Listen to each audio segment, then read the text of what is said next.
Hello friends, this is Laura Zangari, Supervisor for Community Education at Brightside, and I am here to talk about new attendance procedures for 2017-18. That sounds really weird. Okay, so first off I want to show you the difference between using Chrome or Internet Explorer. Right now I'm on Chrome, and I want to point out this quote first. Anyone who has never made a mistake has never tried anything new. I think that might be something to keep in mind. Okay, I'm here on Chrome on the Community Ed Data page, and hopefully you are very familiar with this by now. And you can come to the top of the menu, Attendance Tools and Procedures, and you can see there's a note here about what's new. There's still instructions that were here last year because that part hasn't changed, and there are some tools here. I'm making the video now, so there is not a link here yet, but there will be. So that should help you as a reference later. There's an attendance template on SharePoint, and we're using SharePoint because of the macros and the data validation, things like that. So if you navigate to this template from Chrome, I wanted to show you what happens because I don't want anybody to panic. This is now SharePoint, and here's the template. You're going to want to open it up, and you're going to get a pop-up that says, oh, we're sorry, you can't open this because it's sheet protected. You can open it, you just can't open it in the browser. You need to open it in Excel. And that will take just a little bit, get a little bit of a delay, and here it is. So the first thing you want to do is save it as yours. Please don't edit the template because it needs to stay blank for everybody to make their copy. So I'm clicking Save As, and you can see I'm in SharePoint, and here's the folder on SharePoint where you want to keep yours. So we're going to go ahead and click on that, and then we're going to rename it. You can use your first name if it's unique, last name, nickname, whatever you want, just so your supervisor knows what your file's called. And make sure your name is first, and so everybody can easily find theirs, and then click Save. I already have one in there, so see, it's not unique, so I'm going to have to call it something else. So let me say Laura.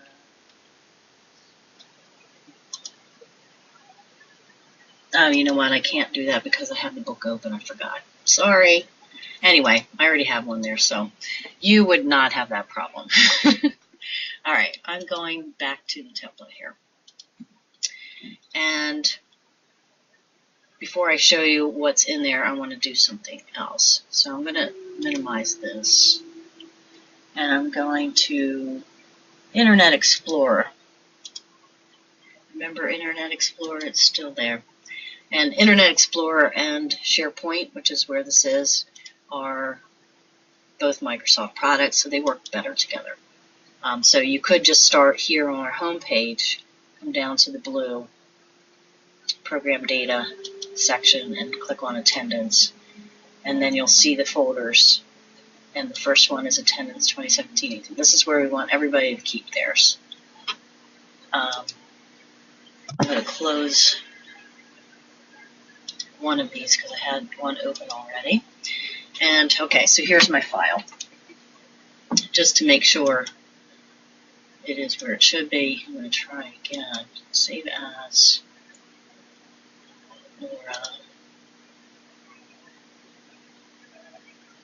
And that time it did work.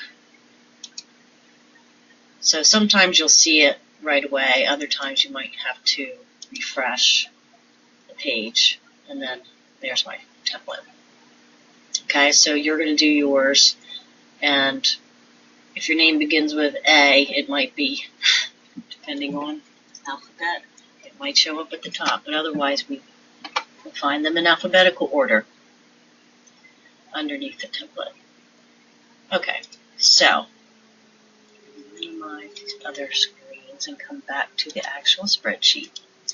All right, so some of you might be familiar with this because it is a file that we've used in the past, and Margie created this years ago, and it's still very helpful. I'm going to walk through the attendance tabs. The first thing you need to do is to click on this first tab that says Enabling Macros.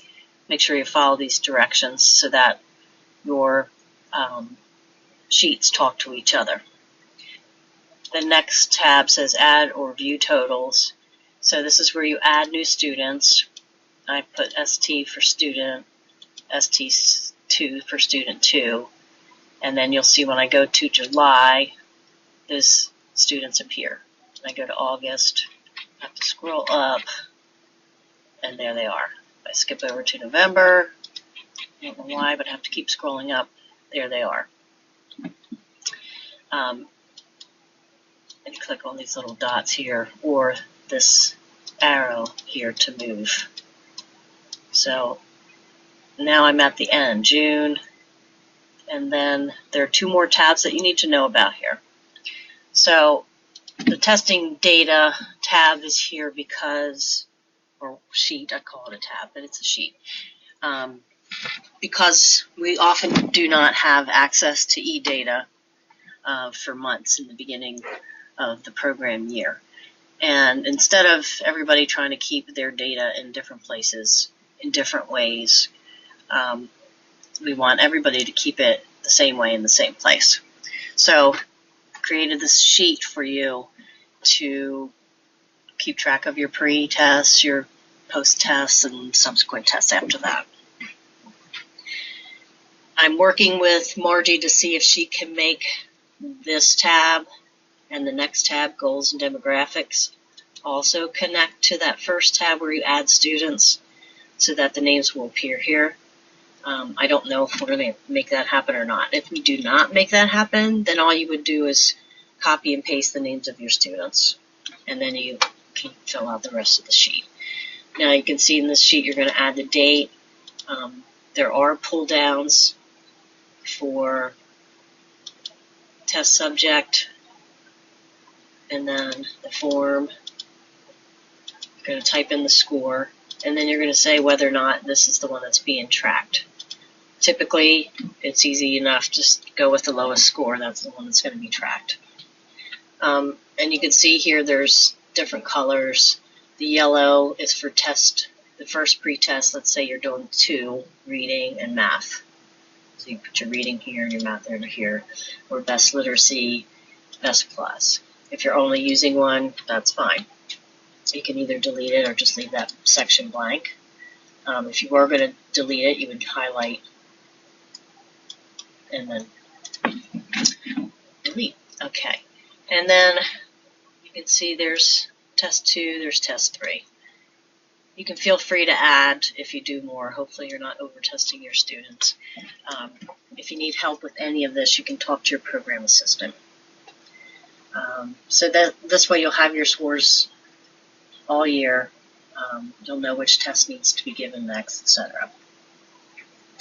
And then you can share this with the program assistant who can enter those into eData for you. On the Goals and Demographics sheet, you're going to be tracking student goals, and there's also a section for notes if you need to add anything else.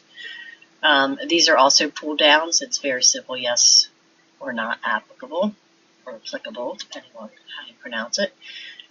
So the first one is work set, work met. That could be get a job, retain a job, advance in a job, whatever. You need to determine if your students are looking for work. If they are, then you're going to say yes, that they have a work goal. And then at some point when they tell you they got a job or whatever their goal is, you're going to say yes, it was met. If they're looking to get a GED or pass the high set, you're going to set the goal here. If they're planning to enter post-secondary or training and you know that they have a good chance of doing that this year, then we want to make sure that we're tracking that. Same thing, set and met. CP activity is for career pathways. So if they're meeting with a case manager or they're attending a workshop in-house, just helpful to know that we're actually doing something to help them reach their goals in that area. Then there's a section here, do they have kids in school? Again, yes or no, or not applicable. And then what school district are they in? This is also a pull down. We like to kind of just keep track so that when we share data with our stakeholders in the community, we can say, look, we served all these people and we're helping them reach their goals, which is going to help their children be more successful in school. Okay, the last tab sheet is none of your business. It's for data validation, which gives you those pull downs. Just ignore that, please.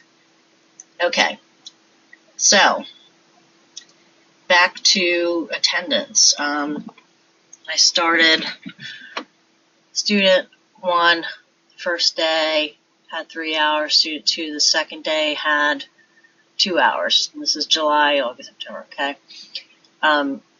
Scroll down to line 100. I can't imagine that we're going to have 100 students this year, but it's possible. If you did happen to get to that point and you need more space, don't type over this. Talk to your program assistant about helping you move this line. This row is going to give you your daily totals. So I put hours in for 1 student, 2 students.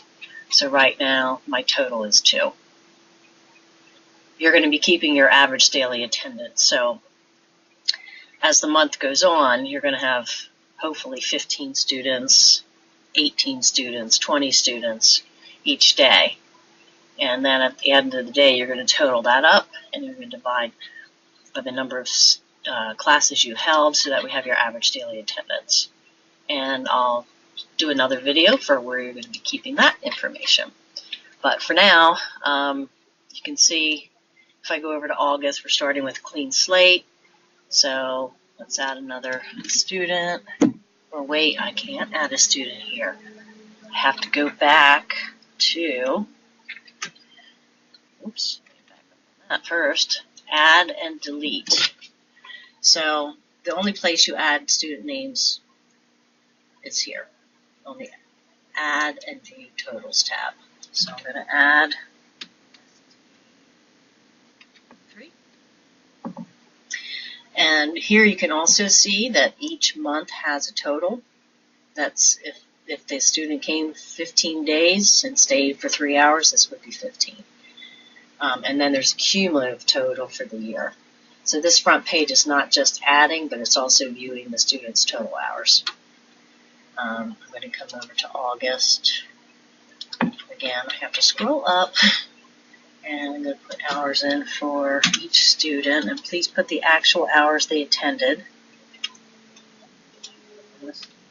So I'm going to keep him after class and have a discussion with him.